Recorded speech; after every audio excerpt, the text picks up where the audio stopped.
Rumah Hadamang, saatnya Anda menyimak berita Jawa Barat bersama saya Priscilia Claudia. Sejumlah berita menarik akan kami sajikan untuk Anda, berikut 3 berita utama hari ini. Para penerima bansos beras di Kota Tasikmalaya malah dipungut sumbangan untuk petugas pembagian beras.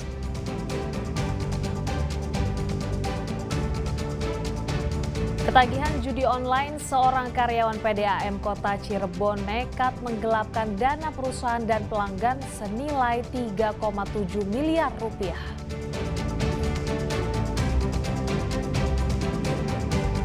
Lapangan pengumpul gas Pertamina di Pagaden, Subang, Selasa dini hari meledak dan terbakar. Warga sekitar panik.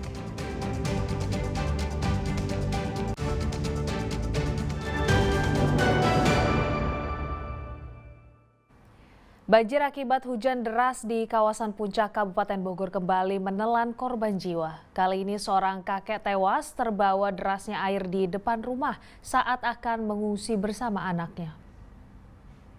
Atas itu berdua turun ke bawah mau dievakuasi, begitu tengah-tengah terjadi longsor di atas. Yang dua ini ke bawah longsor sampai ke bawah ke sini. Hujan deras yang mengguyur Senin sore kembali menyebabkan banjir bandang dan tanah longsor di Kampung Rawasedek, Desa Megamendung, Kecamatan Megamendung, Kabupaten Bogor. Derasnya arus pada saluran air ini pula lah yang menghanyutkan Dani, seorang kakek berusia 75 tahun bersama anaknya Wanto saat akan menyelamatkan diri dari rumahnya. Naas, nyawa Dani tak bisa diselamatkan karena terpleset dan hanyut terbawa arus air hingga ke anak sungai. Sedang Wanto, sang anak, berhasil selamat setelah berpegangan pada jembatan kecil. Beliau akan mengevakuasi diri secara mandiri, ditemani oleh anaknya. Pada saat keluar rumah itu memang terjadi hujan dan adanya aliran yang dari atas bagian rumah dan itu terbawa beliau sampai akhirnya masuk ke anak sungai. Dan untuk putranya kebetulan bisa selamat dengan memegang ke jembatan. Jasad Dani akhirnya ditemukan warga sekitar 3 km dari tempat ia hanyut. Setelah berhasil dievakuasi, jenazah dimakamkan Senin malam itu juga.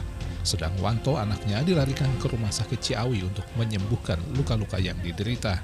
Rumah korban berada tak jauh dari Pondok Pesantren Al-Barosi yang bulan Juni lalu tertimpa longsor dan salah satu santrinya meninggal dunia akibat tertimbun longsor.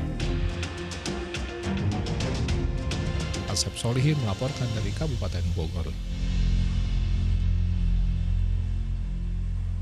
Hujan deras yang mengguyur wilayah Tasikmalaya mengakibatkan bencana tanah longsor di Kecamatan Cigalontang. 1 orang meninggal dunia sementara 2 lainnya mengalami luka-luka.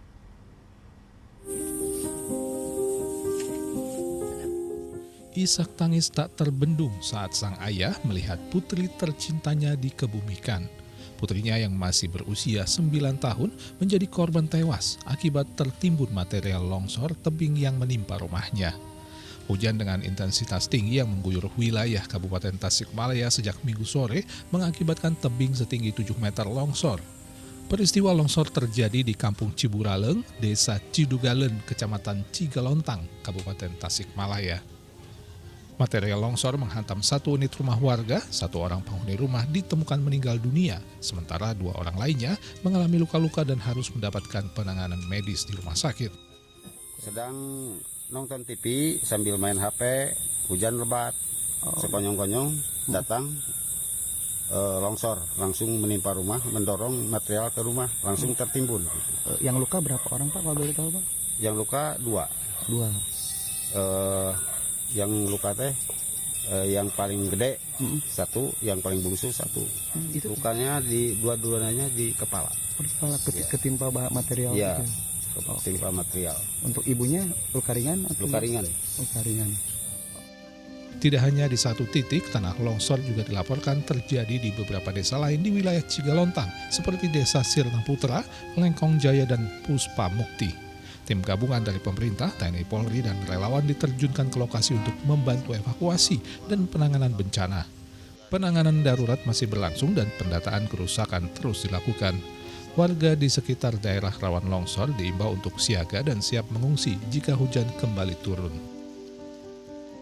Eko Setiabudi melaporkan dari Tasikmalaya.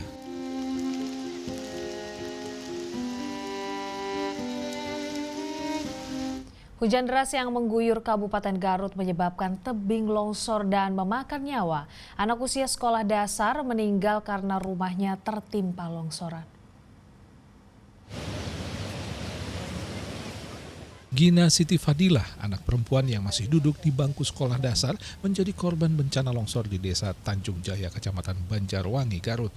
Usai disolatkan, jenazah Gina langsung dimakamkan di pemakaman umum desa. Kepergian Gina menimbulkan kesedihan yang mendalam bagi teman dan guru di sekolah.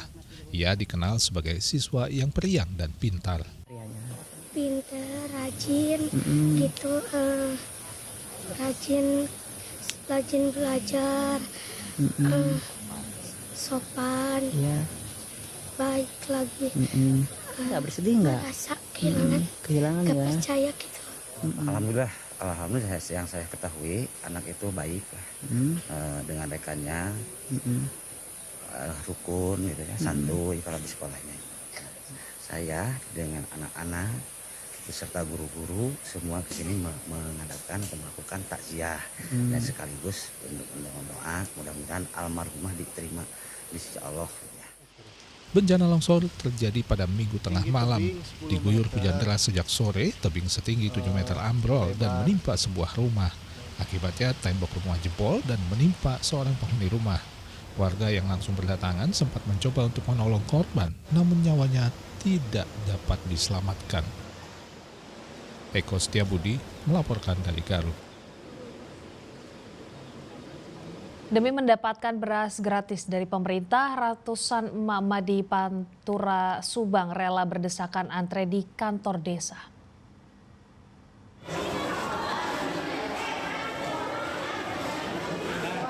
Antrean ratusan ibu ini mengular di Aula Desa Sukahaji, Kecamatan Ciasem, Kabupaten Subang.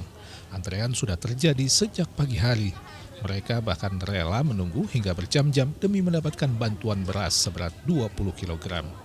Bantuan beras ini menjadi hal yang dinanti-nanti masyarakat, sebab harga bahan pokok yang terus naik menyulitkan mereka untuk memenuhi kebutuhan sehari-hari. Untuk mendapatkan bantuan beras pemerintah, warga penerima bantuan cukup menunjukkan kartu identitas kependudukan, kartu keluarga, dan surat undangan yang telah diterima dari pihak pemerintah desa. Penyaluran bantuan beras medium oleh pemerintah melalui Perumbulok ini disambut antusias warga. 20 kilo. Iya, terusnya saya bersyukur Pak dapat bantuan, soalnya saya janda, anaknya banyak. Jadi saya bersyukur dapat bantuan dari Ibu Presiden. Dapat sumbangan beras ya, alhamdulillah. Dapat sumbangan beras ya, bisa ngantri gitu, dapat 20 kilo. Ini nanti untuk apa? Ya untuk kebutuhan untuk makan. Emang beras mahal? Lagi mahal sih. Ada yang 14, ada yang 11, lagi murahnya gitu. Sebanyak 1.116 warga Desa Sukahaji, Kecamatan Ciasem tercatat sebagai penerima program bantuan pangan pemerintah. Zainal Arifin melaporkan dari Subang.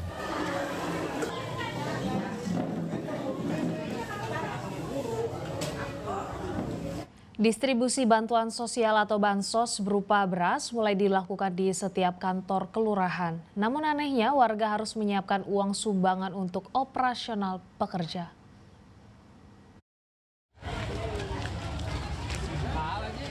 Pembagian beras dari program bansos pemerintah mulai didistribusikan kepada para penerimanya seperti di Kelurahan Nagarwangi, Kecamatan Tawang, Kota Tasikmalaya. Sebanyak 836 penerima harus antre mengambil beras. Mereka bahkan rela harus antre di bawah terik matahari selama berjam-jam untuk mendapatkan bantuan. Beras saat ini menjadi barang yang mahal sehingga bantuan beras gratis seberat 20 kg menjadi hal yang dinanti-nantikan. Sayangnya pada saat pembagian beras gratis yang dilaksanakan di kantor kelurahan, para penerima sudah diimbau membawa uang untuk sumbangan. Ada yang menyetor Rp2.000, ada juga yang rela memberi sumbangan Rp5.000. Ternyata sumbangan seikhlasnya ini untuk operasional pekerja seperti makan, kopi, atau rokok. Beras, dapat berapa kantong? 2 kantong. 2 kantong. Berarti berapa kilo? 20. 20 ya. Seneng nggak? Seneng nggak dapat beras? Alhamdulillah. Alhamdulillah. Emang beras lagi mahal sekarang? Lumayan. Lumayan mahal ya? Untuk sekarang Untuk saat ini 836. 836. Oh, untuk satu kelurahan ini. Bandingan tahun kemarin, banyakan tahun ini atau? Kemarin 950-an lebih. Oh gitu, ada turun ya? Sekarang kan ada yang menerima, ada yang keluar, ada yang masuk. Oh gitu. Ya mangga. Ibu kalau ini teh sumbangan atau apa? Enggak, kan kita butuh makan, Oh. ada uang dari mana? Oh iya. Oh ya, untuk petugas. 2 hari ya, untuk minum, untuk makan, untuk rokok, kopi. Tapi seikhlasnya Ibu. Seikhlasnya 2.000. 2.000 gitu. Pembagian bantuan beras ini rutin dilakukan setiap 2 bulan sekali, di mana satu kartu keluarga mendapatkan 20 kg beras. Eko Setiabudi melaporkan dari Tasikmalaya.